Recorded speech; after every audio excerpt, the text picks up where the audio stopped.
continuaremos falando então de crédito rural. No primeiro bloco, nós trouxemos aqui um diagnóstico sobre o atual momento de crédito nessa safra 25-26, entre custeio, investimento, contratação aí para pagamento de dívidas, inclusive. E agora, para ouvir a perspectiva do campo, nós vamos falar com Arley Romero. Ele é presidente da Associação dos Produtores e Empresários Rurais, a APER, que está acompanhando de perto, inclusive, a investigação no Tribunal de Contas da União, do TCU e do Ministério da Agricultura sobre o descumprimento das regras do Manual de Crédito Rural, algo que, pelo que conversamos, Arley, já vem acontecendo há algum tempo, mas parece que agora é um momento, então, de unir forças do setor aí para falar sobre este problema. Então, obrigada pela disponibilidade, por topar conversar aqui com a gente. Primeiro, eu gostaria, então, de saber como a APER, como você está avaliando o cenário de crédito rural no Brasil neste momento, de uma forma um pouco mais ampla, inclusive essa redução do repasse de crédito por parte dos bancos, né? Existe ali um montante, né, um volume do Plano Safra, mas os bancos estão colocando o pé no freio, né?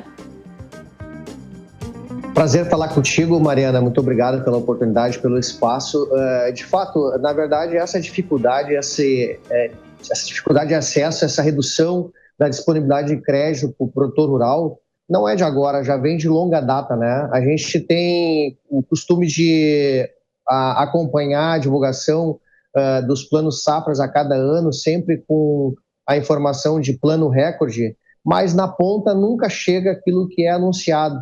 E por diversos motivos, né? A própria dificuldade mesmo de acesso ao produtor, né? E também por essas práticas que hoje estão sendo investigadas tanto pelo TCU quanto o Ministério da Agricultura, que acaba dificultando por demais o acesso do produtor rural às linhas que estão disponíveis. E acaba que esse crédito, de fato, fica se encurtando a cada ano, a cada novo plano, ele é anunciado como um recorde, mas ao fim e ao cabo, quando chega no final das contas ali, o valor disponibilizado sempre é menor do que o ano anterior. E aí, queria entender então contigo também, dentro desse contexto, né? A gente está falando então de contratações que estão aumentando, né? O produtor está indo mais atrás das contratações, mas o desembolso, ele, né, é isso, não está acompanhando a mesma velocidade. Queria entender como que vocês estão olhando isso do campo também, principalmente se é uma boa notícia o governo liberar mais crédito, então aqueles volumes anunciados do Plano Safra 25-26, ou se vocês estão enxergando que isso, na verdade, é uma cortina de fumaça, porque os juros estão mais altos e, como a gente está falando aqui também, existe esse cenário de RJs aí que está assombrando o agro e já não é de hoje, né? Não, na verdade, o que a gente acompanha é o anúncio, né? O anúncio, ele acontece, eu repito, ele é anunciado como um plano recorde, mas o acesso do produtor, a cada ano ele fica mais difícil, especialmente aqui no estado do Rio Grande do Sul, que atravessa esse período constante de frustrações de safra. A gente vê com extrema dificuldade essa disponibilidade de crédito, porque o produtor, de fato, ele não consegue acessar por diversos fatores, dificuldade de cadastro, os níveis de exigência e também a forma como as instituições financeiras que operam a política pública de crédito rural estabelece as condições para o produtor, na maioria das vezes, não observando o que está na legislação, né? Isso acaba impactando diretamente no desenvolvimento da atividade agropecuária, não só no Rio Grande do Sul, mas no Brasil como um todo. Arley, agora falando dessa questão mais voltada aí para as investigações do TCU, né? Tanto sobre fraudes do crédito rural, mas também aí o descumprimento do manual, olhando para a venda casada, né? Esse assunto, esse contexto a gente já trouxe no primeiro bloco, então queria perguntar de forma mais específica para você. Qual que é o tamanho do problema? Queria entender como que a APER está acompanhando essas investigações e que você pudesse dar para a gente o tamanho da dimensão que isso pode tomar no Brasil. Olha, a gente, na verdade, o tamanho pode ser realmente muito grande, né? Porque a gente faz a seguinte análise. A política agrícola é uma política nacional de crédito, né? Operado por diversas instituições financeiras e que atinge milhões de produtores rurais no Brasil todo, ou seja, não é uma situação que afeta só o estado do Rio Grande do Sul, com todas essas dificuldades que a gente tem enfrentado, da venda casada que tu mencionou, mas principalmente o desvirtuamento de crédito. O que é o desvirtuamento de crédito? Quando o produtor rural tem uma frustração de safra, né, por estiagem, por eventos climáticos ou por dificuldade de comercialização, ele vai lá e busca a sua instituição financeira para fazer o alongamento daquele custeio do seu investimento, e ele não é mantido no crédito rural. As instituições financeiras acabam induzindo ele a tomar outros títulos de crédito com taxas de juros muito mais onerosas, que acaba fabricando uma dívida que se torna, ao longo do tempo, impagável, que é o que a gente está buscando agora, através dessa investigação, dessa auditoria que está ocorrendo através do TCU e do Ministério da Agricultura também.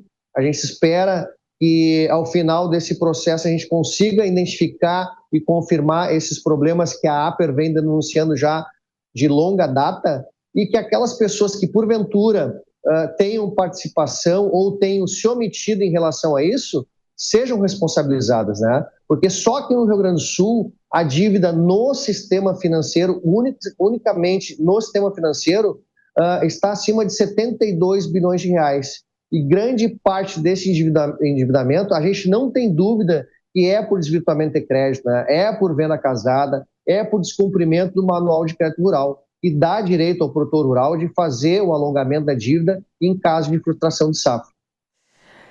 E só para a gente encerrar, então, né, trazendo ainda mais um dado para esse contexto, porque os produtores também estão recorrendo mais às linhas do BNDES para pagar dívidas. Então, não só indo atrás de crédito para custeio, mas agora linhas do BNDES também para pagar dívida.